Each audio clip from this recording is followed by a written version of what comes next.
Se isso não for amor,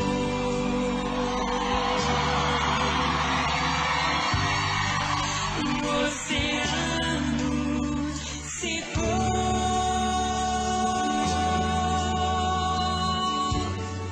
Não há estrelas no céu.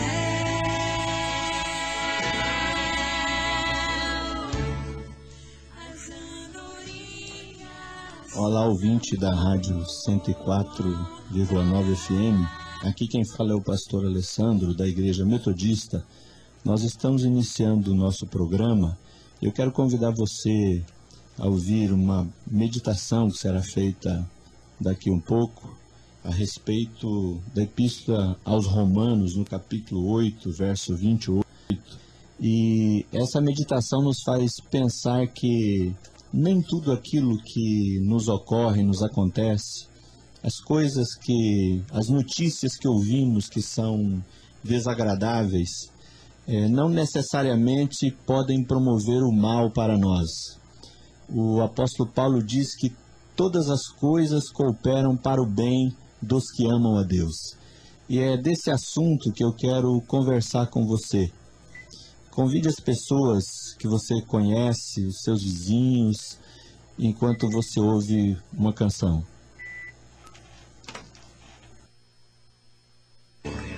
Se isso não for amor,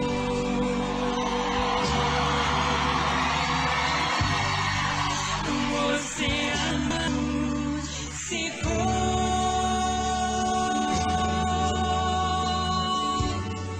Não há estrelas no céu.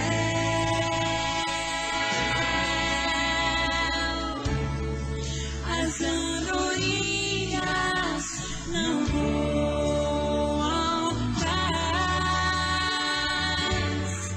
Se isso não for amor,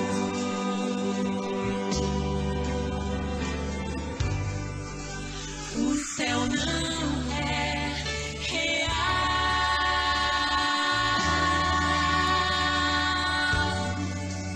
Tudo perto, valor.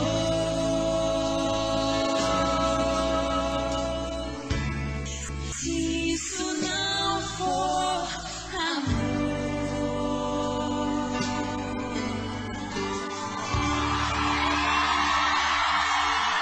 Diante de tanta prova de amor, nós precisamos apenas corresponder a este amor. O amor de Deus já foi manifestado quando o nosso coração se volta, quando a entrega, quando nós aceitamos esse amor, explode dentro de nós uma certeza tão gloriosa, a certeza da vida eterna. E somente assim todos podem experimentar e viver o verdadeiro amor, esse amor que veio do coração.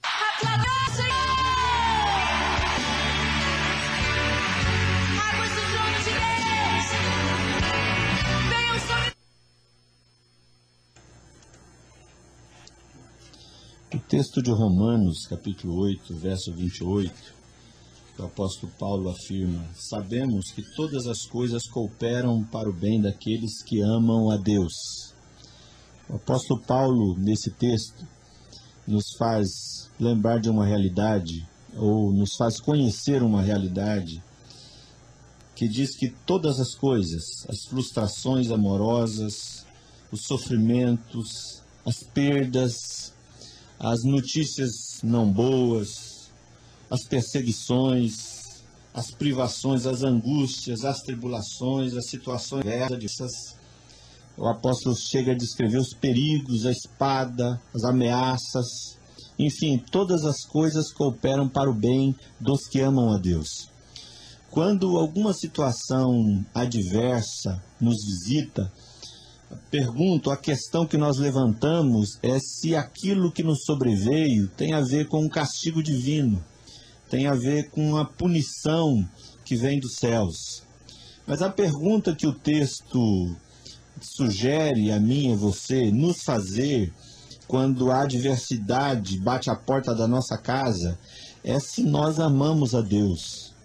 Porque se amamos a Deus, diz o texto, e o texto nos assegura que se amamos a Deus, todas as coisas cooperam para o nosso bem. Se o amor de Deus nos habita, se nós amamos a Deus com toda a força, com todo entendimento, é fato que todas as coisas vão cooperar para o nosso bem. Agora, o que é amar a Deus? O que significa amar a Deus na linguagem do apóstolo Paulo? O que podemos dizer com amar a Deus ou amor a Deus? Não existe amor a Deus se não existe amor ao próximo. Ninguém, como diz o apóstolo João na sua primeira epístola, ninguém que diz que ama a Deus, a quem nunca viu, mas odeia seu irmão, como pode essa pessoa dizer que ama a Deus a quem ele nunca viu, se ele não consegue amar nem o seu irmão, a quem ele vê todo dia? Então, o amor de Deus, amar a Deus, tem implicações, necessariamente tem implicações no amor que desenvolvemos para com as pessoas. Quem ama a Deus aprende a amar as pessoas. Quem se relaciona com Deus aprende a se relacionar com as pessoas. Quem experimenta o amor de Deus, que é perdoador, aprende a perdoar as pessoas. Quem bebe do amor de Deus só tem amor para poder oferecer às pessoas. Não tem coração vingativo, não tem coração rancoroso, não tem coração mesquinho, não paga mal com mal, não se vinga, não busca seus próprios interesses, mas se coloca como servo para servir em amor e com alegria. Então, amar a Deus tem a ver com isso. Agora, a Escritura também nos diz que nós amamos a Deus porque Ele nos amou primeiro. Se é que amamos a Deus, fazemos isso porque Ele nos amou primeiro. E a manifestação do seu amor, ou a demonstração concreta do seu amor, para os cristãos, nós cristãos, entendemos que se dá lá na cruz do Calvário, quando Deus entregou seu Filho Jesus para morrer a nossa morte, para que nós vivêssemos a sua vida. Quando lá na cruz o escrito de dívida que pesava contra nós foi rasgado, foi anulado, foi cancelado, ou seja, a dívida foi paga.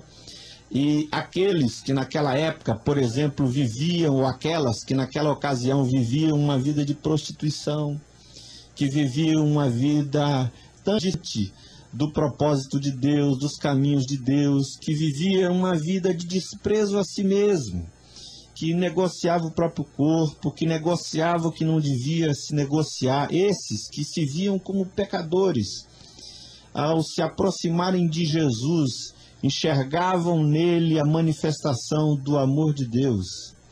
E muitos deles, ou a maioria deles, quando entendia esse amor, se sentiam constrangidos. O apóstolo Paulo chega a dizer isso numa das suas cartas, afirma: o amor de Deus me constrange.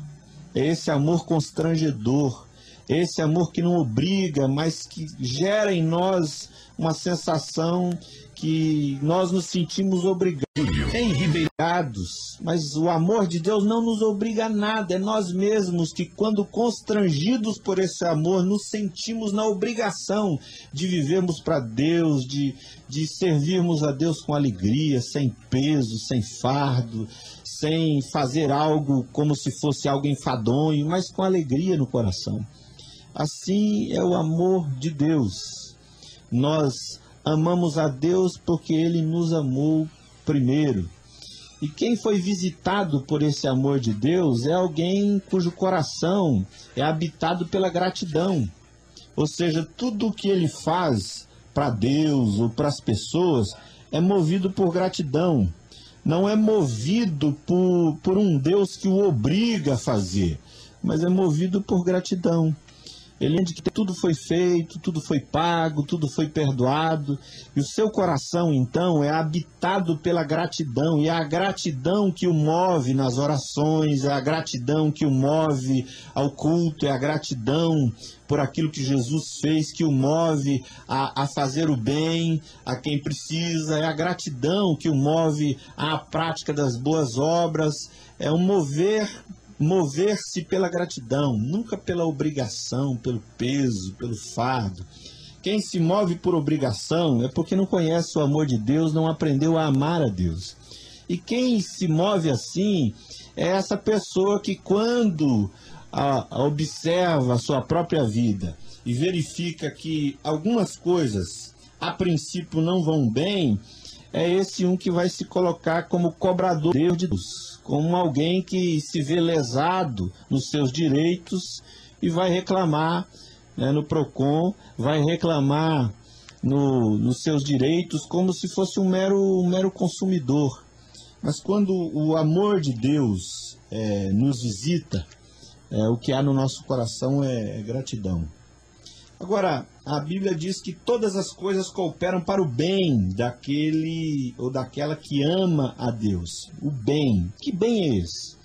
Quando nós pensamos em bem, se a Bíblia diz que vai nos acontecer o bem quando nós amamos a Deus, mesmo quando o que nós vivemos hoje é sofrimento, é angústia, e que isso vai colaborar para o nosso bem, isso vai nos beneficiar, sempre nós estamos acostumados, ou quase sempre, estamos acostumados a associar esse bem com aquisições, com dinheiro, com aumento de salário, com ascendência profissional, com deixar de ser empregado para se tornar patrão. Nós estamos acostumados a fazer essas associações, como se o benefício ou o bem tivesse sempre a ver com essas coisas. Mas o bem que o apóstolo Paulo faz menção não tem a ver com isso. Não que ascendência profissional, que melhor salário, maior salário seja um mal em si mesmo. Não. Mas o apóstolo Paulo, quando fala do bem, em seguida, no verso 29 de Romanos 8, ele diz que nós somos destinados a sermos conforme a imagem do Filho. O bem que Paulo faz menção tem a ver com o fato de que todas as coisas, sejam as angústias, as boas notícias, as más notícias, se nós amamos a Deus, todas as coisas vão cooperar para nós cumprirmos o nosso destino em Cristo. Que destino é esse? É se parecer cada dia mais com Jesus. É se assemelhar cada dia mais com Jesus. Porque não existe maior bem para a vida de um ser humano do que se parecer com Jesus, do que se tornar semelhante cada dia mais um pouco com Jesus. E o que é se tornar semelhante a Jesus? Jesus era esse que ia de encontro aos leprosos daquela época. Gente que as pessoas não tocavam, pessoas com quem os outros não conversavam, que a própria igreja deixava à margem, deixava de lado, mas Jesus ia lá e tocava, e acolhia, e olhava com misericórdia, e tratava das suas feridas, e declarava o perdão de Deus sobre eles. Esses que para muitos eram imperdoáveis, eram impuros para sempre, eram amaldiçoados para sempre. Jesus tinha sempre uma palavra de perdão para eles, tinha sempre uma palavra de bênção para eles, os acolhia. Esses que não eram acolhidos por ninguém, esses para quem os próprios religiosos da época fecharam as portas do seu grupo, da sua instituição, mas Jesus era esse que acolhia, que mantinha as portas do reino de Deus abertas para todos. Jesus é esse que vivia livre, com a consciência livre, para comer pecadores, para ajudá-los, para caminhar com eles, não para ser cúmplice dos seus pecados, não para avalizar, para endossar os seus erros, mas para mostrar para eles que havia possibilidade de viver a vida de um outro jeito, de um outro modo, de uma outra maneira, a maneira de Deus. Viver uma vida não pautada pelo interesse, mas pautada pelo amor, pela misericórdia, pela bondade, pela verdade.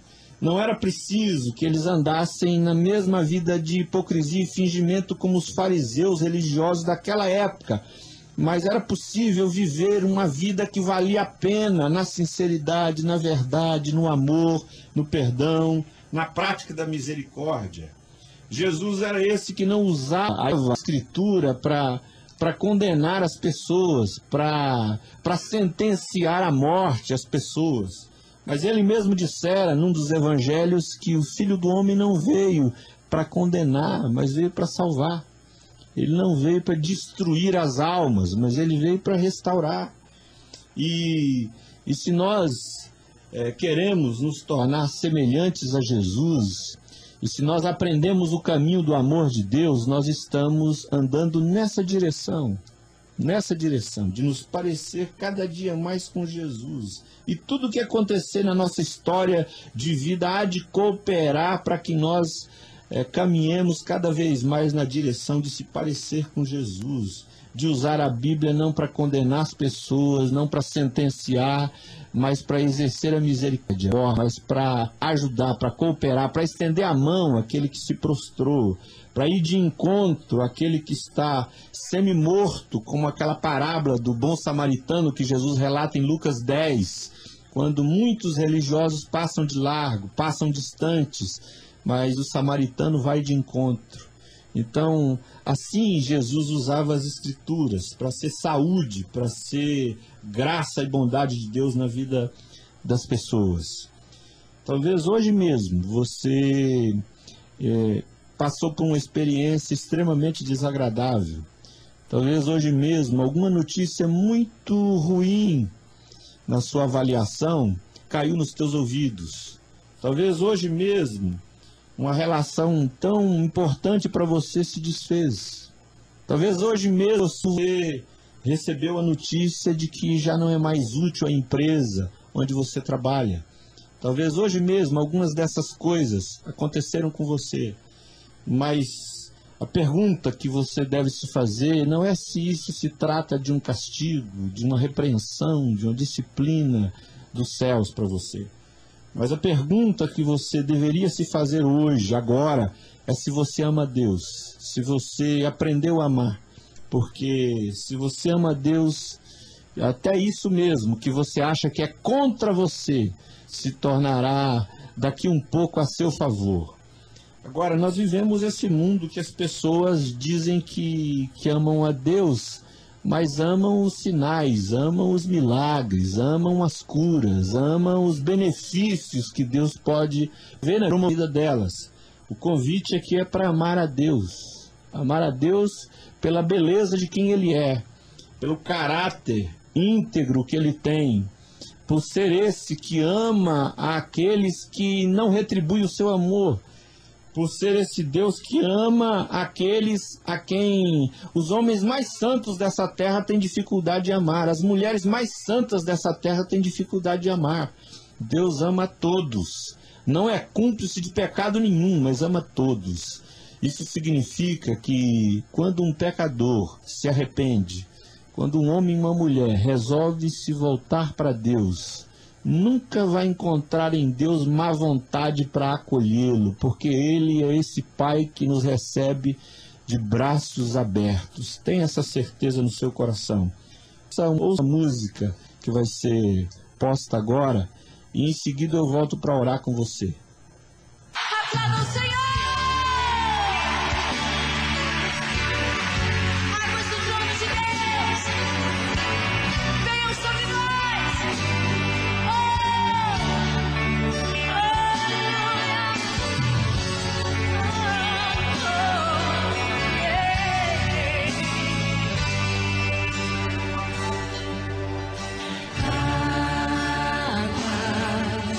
E tu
nós te louvamos, te bendizemos, porque a tua palavra, Senhor, norteia a nossa caminhada.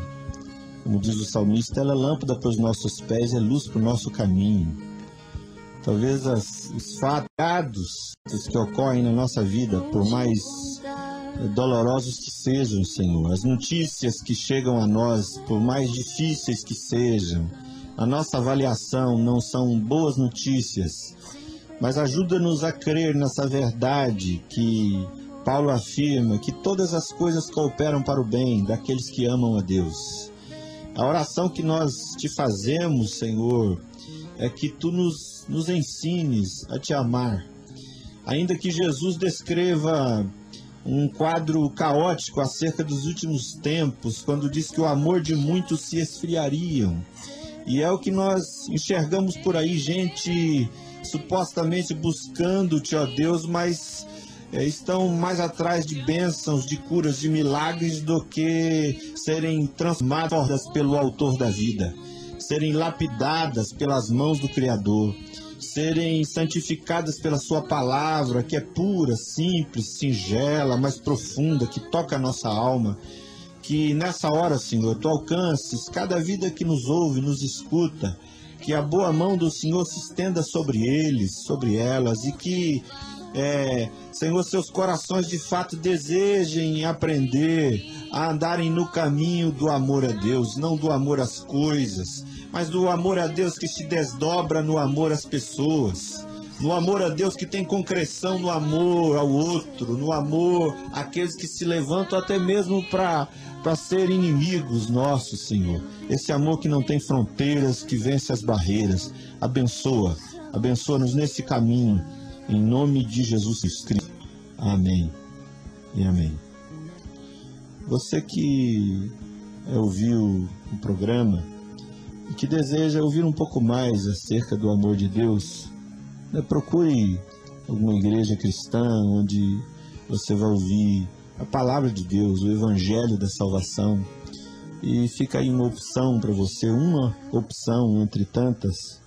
Se você quiser participar conosco, a Igreja Metodista, lá na rua Marechal Deodoro da Fonseca, 479, no centro, próximo ali à estação da Companhia de Força e Luz. Nossos cultos acontecem nas quintas-feiras, às 20 horas, e nos domingos, às 19h30. Você que deseja ouvir no programa, estará sendo posto na nossa página do Facebook, Metodista Ribeirão Claro. O programa é exibido nas terças e quintas-feiras, de 12h a 12h30. Que Deus te abençoe.